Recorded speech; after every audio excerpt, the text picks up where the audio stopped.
Fawajada fiha jidaran, mereka kemudian melanjutkan perjalanan, menemukan di dalam kampung itu jidar. Jidar itu dinding. Yuridu ayyan qadda fa'atama, yang mana dinding itu sudah roboh, sudah roboh.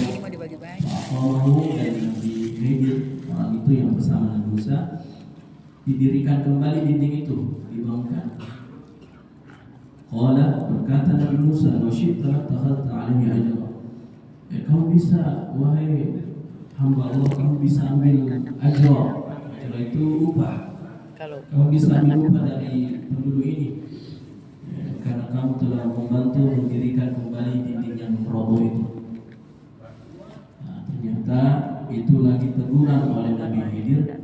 Qala hadza firaqu baini wa baini. Cukup. Ini pertemuan kita antara saya dan Allah. Kemudian baru dijelaskan saunabbiuka, saya akan memberikan penjelasan bita'wili malam tasbati alaihi sabra, yang mana engkau tidak bisa bersabar hadapi. Jadi 3 kejadian ini yang nampak dari seorang Nabi Musa, itu kejadian yang memang kalau dilihat dari nampak secara zahirnya itu sesuatu kejadian yang tidak baik.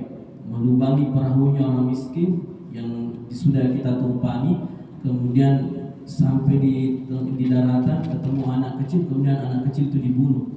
Kemudian masuk di suatu kampung, tidak ada orang kampung yang mau tolong, kasih makan, kemudian ada dinding yang roboh, dikasih berdiri oleh orang ini.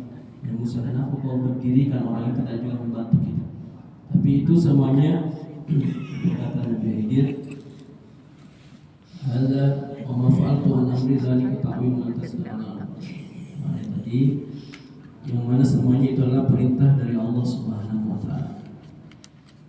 Fa arada rabbuka ayyabluga ashuddahu wastakhrija kanzahuma. Ini tadi yang dibunuh anak itu karena orang tuanya yang kafir. Jadi diinginkan anak itu dibunuh supaya dia tidak mengikuti orang tuanya. Itu atas perintah Allah. Perahu tadi dilobangi karena memang di depan sana itu ada seorang raja atau pemimpin kaum selalu mau ambil perahunya orang. Ya, jadi caranya orang ini diberi petunjuk oleh Allah, lubangi perahu itu, karena dia tidak mau ambil perahu kalau ada lubangnya. Ternyata ini Allah beritahu. Kemudian dinding yang roboh tadi itu kenapa diberdirikan lagi? Karena di bawah dinding itu ada emas, ada seperti bongkahan emas. Memang itu seperti, dan itu yang punya adalah seorang anak atau ada anak soleh di suatu daerah yang simpan itu orang tuanya, dan itu memang disediakan untuk anak itu. Nanti besar kalau ketika dia sudah beranjak dewasa, dia akan menemukan tempat itu. Ini tentang bagaimana kejadian yang memang banyak terjadi di hadapan kita, kelihatannya sesuatu yang tidak baik, tapi belum tentu itu tidak baik di hadapan Allah. Ada di balik yang tidak baik. Kemudian dilanjutkan ini kisahnya surah Kahfi itu tentang memang tidak baik. Zulkarnain. Wa yas'alunaka 'an Zulkarnain qul sa'atlu 'alaikum minhu dzikra. Dibalik. Kemudian ini diceritakan tentang Zulkarnain. Dan belum tentu yang Zulkarnain itu lamanya juga baik. termasuk raja ya, di masa-masanya juga setelah Nabi Musa. Ya. Nah, jadi ini kejadian yang dihadapi Raja Iskandar Zulkarnain, Raja Zulkarnain ini. Zulkarnain ini kunyah atau gelar. Ada yang mengatakan Qarnun, yaitu tanduk. Zulkarnain tanduk. Nah, ada seperti itu. Banyak yang besar, kenapa Ada pakai yang yang kecil? penafsir mengatakan Iskandar Zulkarnain itu kayak ada 2 tanduknya seperti ini. Nganggur. Tapi ada penafsir lain mengatakan yang dimaksud Zulkarnain memiliki 2 tanduk, artinya orang ini pernah seperti dikatakan surah Al-Kahfi, sampai di tempat terbit dan terbenamnya matahari, sudah menuju ke barat dan timur. Orang inilah yang pernah sudah sampai menuju ke ujung timurnya dunia dan ujung baratnya dunia. Inilah Zulkarnain. Dan dia menemukan hatta sampai iza balagha maghrib asy-syamsi, sampai Zulkarnain tadi itu sampai di maghrib asy-syamsi, tempat maghrib terbenamnya matahari. Maka makanya disebut maghrib. Maghrib Samsi. Ghurub asyam, wajadaha, ditemukan di situ matahari taghrubu fi ainin hamiatin. Di situ ditemukan bahwasanya matahari itu seperti masuk di dalam lumpur hitam. Jadi Zulkarnain melihat itu matahari kayak turun gitu, matahari di dalam seperti lumpur hitam tercelup berwarna. Ini yang pernah saya tanyakan kepada almarhum Dr.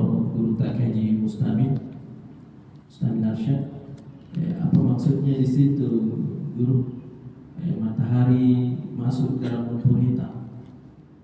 Ya, itu adalah permisalan bahwasanya ketika malam sudah tiba itu betul-betul gelap gulita. Itu ibarat saja. Tapi kita tidak tahu karena di bahasa Qur'annya memang Zulkarnain menemukan matahari itu masuk ke dalam lumpur hitam. Nanti bisa lihat terjemahannya. Begitu juga terbitnya, lepas dari itu keluar dari situ kemudian terbit lagi.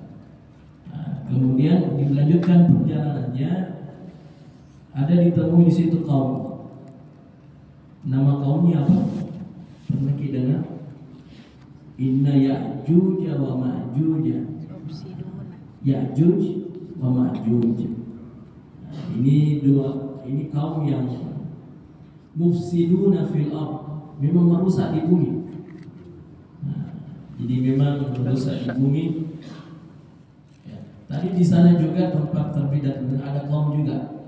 Kaum inilah yang meminta kepada Raja Zulkarnain untuk diberikan dinding pemisah antara kaum Ya'juj Ma'juj karena memang selalu merusak. Ya, jadi Zulkarnain memang mengiyakan pada saat itu, tetapi meminta untuk dihadirkan atuni zubaral hadid, datangkan kepadaku beberapa sebanyak-banyaknya kepingan-kepingan besi. Saya nanti buatkan dinding. Jadi itu gunung besar, ada 2 gunung besar, kemudian dibuat dinding di situ oleh Zulkarnain. Itu kehebatannya Zulkarnain diberikan Allah, mampu membuat dinding besar dari besi. Caranya besi disusun kepingan besi itu. Ini menurut riwayat sampai besar sama dengan penduduk di situ. Itu dikerjakan sebelum Ya'juj Ma'juj mau bergerak. Jadi pada saat mungkin kondisinya tertidur dan sebagainya terpulas sebelum mereka itu dibuatkan dinding dari besi sampai ke atas agak tinggi, memang sebesar gunung. Kemudian minta lagi di silang, cara kerjanya itu solder. Makanya biasa kalau solder pakai timah-timah itu. Minta timah dilelehkan, dibakar itu timah, kemudian disiram itu di besi. Siram tadi itu bukan besi, itu caranya sebenarnya itu dijelaskan dalam surah Kahfi. Disiram maka membentuklah dinding besi. Dinding besi. Pertanyaannya sekarang, masih adakah dinding itu? Ada yang mencari.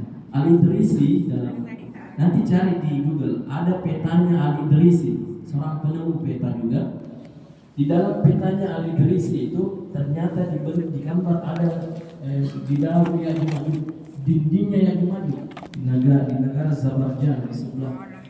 Ternyata diteliti ke sana memang sudah tidak kelihatan dindingnya.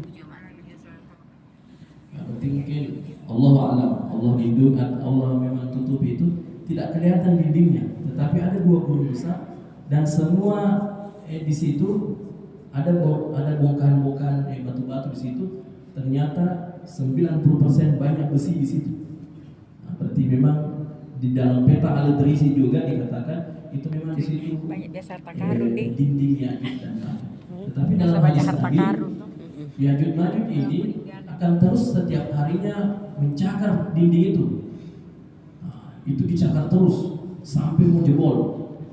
Setiap mau jebol sudah terbuka mau jebol ke dinding, masuk matahari lagi muncul, selesai lagi.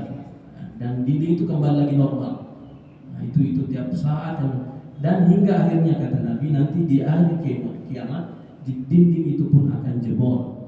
Setelah peristiwa Dajjal bersama Nabi Isa dan Imam Mahdi, setelah Dajjal mati, nantilah itu jebol dinding itu, maka Ya'juj maju keluar untuk menyebar ke seluruh dunia, membantai seluruh umat manusia. Dan Nabi Isa dan Imam Mahdi pun kewalahan hingga bersembunyi. Ini panjang ceritanya nanti. Ya itu ya. Jadi kisahnya bagaimana huru haranya di akhir zaman. Ada kitab itu, huru hara akhir zaman. Umat Islam insya Allah tidak menemukan itu.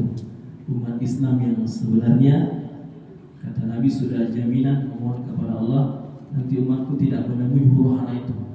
Maka nanti ada dukhon, asap, kabut yang akan mengelilingi dunia bersama malaikat Israel pencabut nyawa dan mencabut semua nyawanya umat muslim.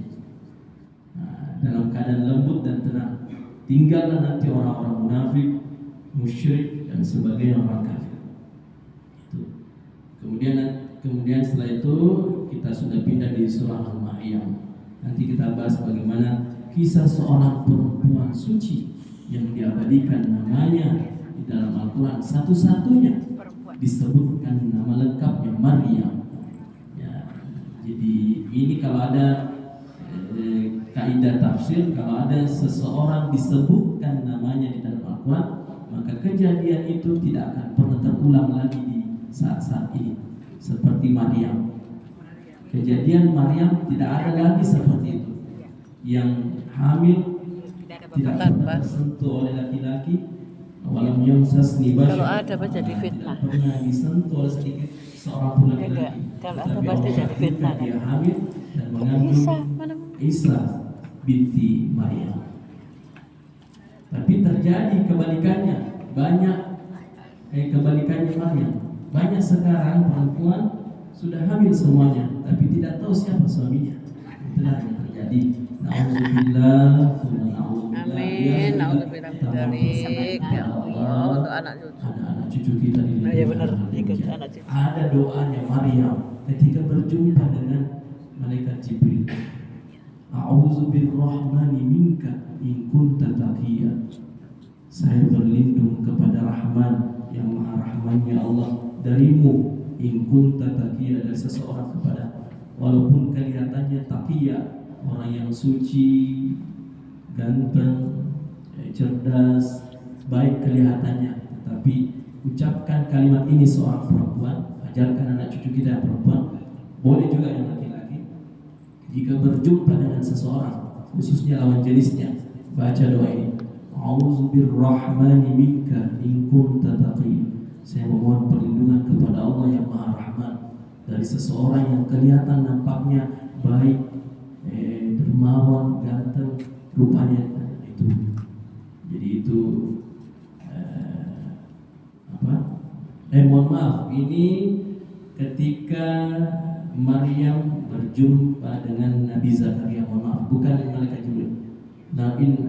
Malaikat Jibril Nabi Zakaria mengatakan, mohon maaf, qala innama ana rasul rabbika lihaba laki gulaman salim. Ya betul. Ini yang datang adalah malaikat Jibril. Mohon maaf, saya utusannya Allah lihaba laki gulaman sakia. Saya akan berikan kabar bahwasanya kamu akan mendapatkan seorang anak laki-laki di dalam perutmu. Nah, jadi ini malaikat Jibril datang seperti muka seseorang yang tampan, yang gagah, yang memang kelihatannya luar biasa baiknya. Tapi Sayyidatul Maryam tetap berlindung kepada Allah untuk dijauhkan dari hal-hal yang ini bagus diamalkan oleh anak perempuan kita, anak cucu kita. Itu di surah Maryam, surah ke-18 ya, itu boleh dibaca. 19-18. Ingat 19-18, surah ke-19 ayat 18. 19-18. Surah ke-19 ayat 18. Terima kasih, mohon maaf atas segala kekurangan. Insyaallah kita semuanya diberikan kesehatan akhir batin.